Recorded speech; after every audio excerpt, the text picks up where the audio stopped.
Olá, meu nome é Poliana, sou aluna do curso de Fisioterapia da Universidade Federal de Alfenas e hoje, junto com a Thais Helena, também discente do curso de Fisioterapia da Unifal, vamos discutir um pouco sobre o tratamento de sequelas de infecções microbianas em pacientes com fibrose cística.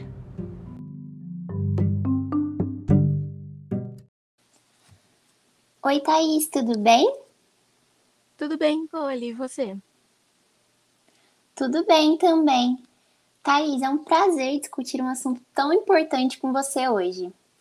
A gente sabe, né, que atualmente as infecções respiratórias, elas permanecem como a principal causa de morbidade e mortalidade em pacientes com fibrose cística, né?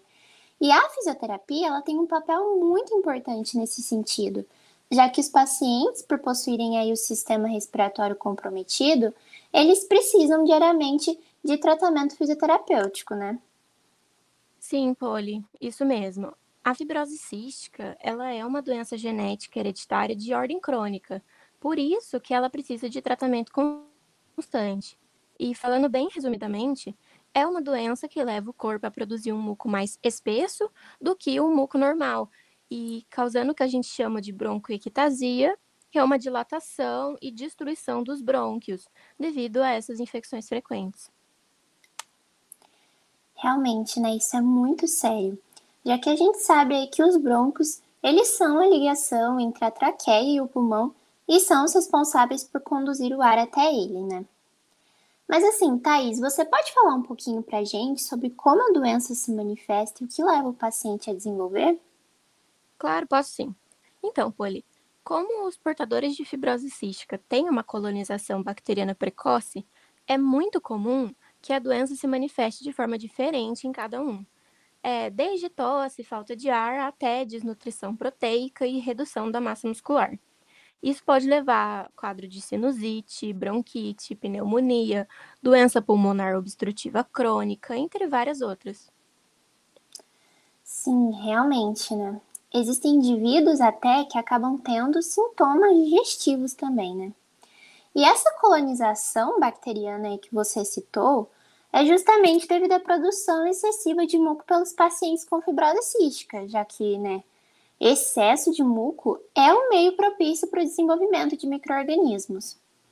Eu acho até válido ressaltar para nossos ouvintes que essa secreção toda gerada no indivíduo é por conta da deficiência no transporte do cloreto de sódio e diminuição do volume do líquido na superfície das membranas das vias aéreas, causada pela mutação aí do gene CFTR, que é justamente o gene da proteína reguladora da condutância transmembrana na fibrose cística, que vai, como eu já mencionei, sofrer uma mutação.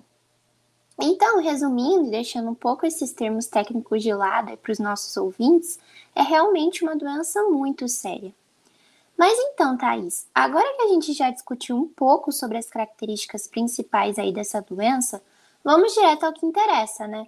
Vamos falar um pouquinho sobre os principais micro-organismos responsáveis por essas infecções respiratórias que acometem tantos pacientes com fibrose cística e que acabam gerando aí sequelas que vão precisar de tratamento da fisioterapia. Olha, Poli, a gente pode citar diversos micro-organismos que causam essas infecções, mas a gente vai concentrar hoje aqui nos três principais: o Staphylococcus aureus, o Pseudomonas aeruginosa e o complexo Burkholderia cepacia. Já puxando esse gancho, eu vou falar um pouco mais sobre a bactéria Staphylococcus aureus, que além de ser uma das colonizadoras iniciais em portadores de fibrose cística, é a mais frequente nas crianças. Essa bactéria, ela pode evoluir tanto nas superfícies vivas, como nas superfícies inertes. E ela forma o que a gente chama de biofilme, que é nada mais nada menos do que uma comunidade de células do S. aureus, compactadas, todas compactadas, e circundadas por uma matriz autossecretada. A grande questão desse microorganismo é que essa matriz, ela protege ele da ação do sistema imune e dos antimicrobianos. E isso contribui para a permanência dessa bactéria de maneira longa e localizada no paciente. Acho que por hora é o suficiente para a gente entender, ter essa noção inicial do S. aureus. Mas, Poli, o Pseudomonas aeruginosa É muito diferente? Você pode contar pra gente um pouco sobre ele? Claro, Thaís. Então, diferentemente aí do Staphylococcus aureus que você estava comentando aí com a gente, a Pseudomonas aeruginosa coloniza a orofaringe e ganha o trato respiratório inferior por microaspiração. E além disso, é o patógeno mais comum entre os pacientes com fibrose cística, de acordo aí com alguns estudos que eu encontrei até então. E com relação ao contágio, evidências sugerem que a maioria dos indivíduos com fibrose cística adquire esse micro-organismo através do contato com reservatórios naturais, já que essa bactéria se aloja geralmente em ambientes úmidos. Além disso, a Pseudomonas aeruginosa é muito adaptável dentro do pulmão do paciente e é capaz de gerar um polissacarídeo denominado, se eu não me engano, alginato, o qual vai compor um biofilme, né, que como você já explicou muito bem, nada mais é do que um conjunto de bactérias estruturadas em uma matriz. Nessa parte, o seu mecanismo ele é muito semelhante ao Staphylococcus aureus, pois essa associação bacteriana vai gerar ali uma resistência aos componentes do sistema imune e também a antibióticos. Então, meio que o paciente acaba que só toma um antibiótico para aliviar os sintomas. Sim, isso mesmo. O remédio aí é capaz de eliminar o que a gente chama de população selvagem de bactérias, mas o biofilme, que é bom, né? O antibiótico não elimina, não. Enfim, essa bactéria é uma grande ameaça por conta disso, né, para os pacientes com fibrose cística, pois além de tudo, ela vai apresentar cepas hipermutáveis, que possuem maior transmissibilidade e têm sido reportadas com maior frequência, se tornando aí uma ameaça emergente para esses pacientes. É muito curioso, né, como que esses micro-organismos eles podem ameaçar tanto a saúde dos indivíduos com fibrose cística. Polly, é realmente curioso. Eu cheguei a ver que existem clones desses micro-organismos em centros europeus de assistência aos pacientes com fibrose cística, que eles possuem uma resistência maior ainda aos antibióticos e que configuram uma ameaça realmente para os pacientes. É muito importante que os pacientes fiquem atentos com relação a isso e se informem sobre as formas de contágio. Bom, agora a gente vai falar da bactéria que virou estrela de cinema depois que ficou famosa por meio do personagem Will, do livro que foi adaptado para filme A 5 Passos de Você, a Burkholderia cepacia ou a B. cepacia. Nossa, Thaís, eu acho que todo jovem fã de um romance, né, como é o meu caso, ou fã dos atores Cole Sprouse e Hayley Lu Richardson, conhecem essa história, né? Mas será que todo mundo sabe que a B. cepacia não é uma única bactéria, mas sim um complexo de diferentes tipos dessa bactéria e o porquê aí de a equipe do hospital, para quem assistiu o filme, ser tão preocupada com a contaminação dos outros jovens com fibrose cística pela bactéria do Will? Então, Polly, o que a gente conhece como B. cepacia é, como você disse, um complexo e justamente o que representa um problema para as análises epidemiológicas e para o tratamento com os pacientes de fibrose cística é a não identificação ou a identificação incorreta dessas bactérias do complexo Burkholderia cepacia. Assim como os micro-organismos estruturados na matriz, as bactérias desse complexo, elas se caracterizam pela alta resistência a vários antibióticos, mas elas também podem se tornar resistentes a outros antibióticos com o uso frequente deles. Então, submeter o paciente o tratamento correto é a melhor forma e a forma mais segura de tentar minimizar os efeitos desse tipo de infecção. Além disso, alguns estudos eles revelam que essas bactérias elas podem causar algumas complicações pós-transplante pulmonar. Portanto, e novamente falando, se atentar às formas de contágio é mais do que essencial.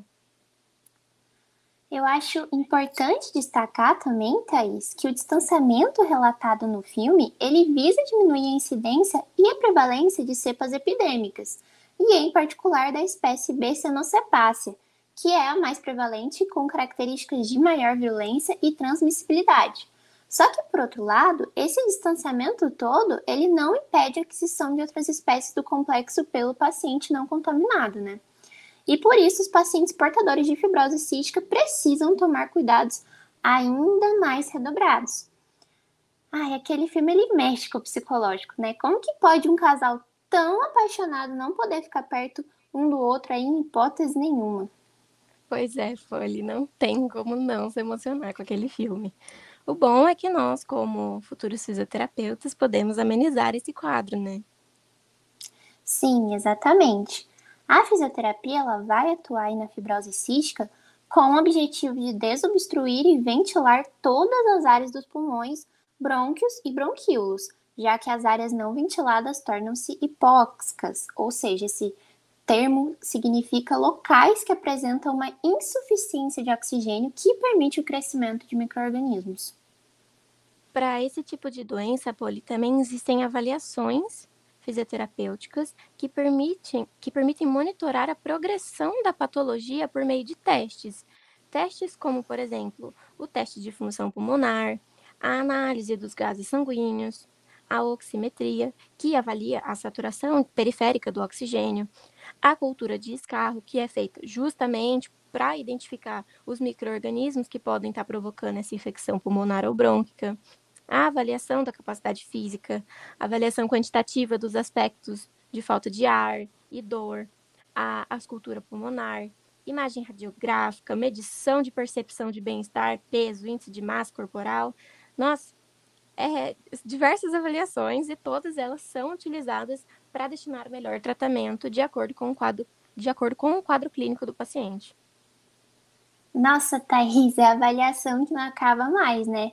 E além da parte respiratória, o fisioterapeuta ele precisa também averiguar aí alterações musculoesqueléticas, porque um paciente com escoliose, por exemplo, numa curvatura maior que 60 graus, digamos assim, normalmente vai apresentar restrição torácica e diminuição consequente dos volumes pulmonares.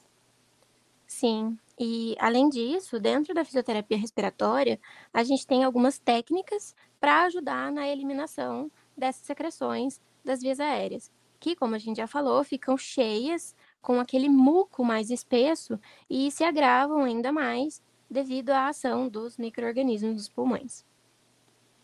Essas técnicas, elas são muito interessantes, Thaís. Se eu bem me lembro, são 12 técnicas, certo?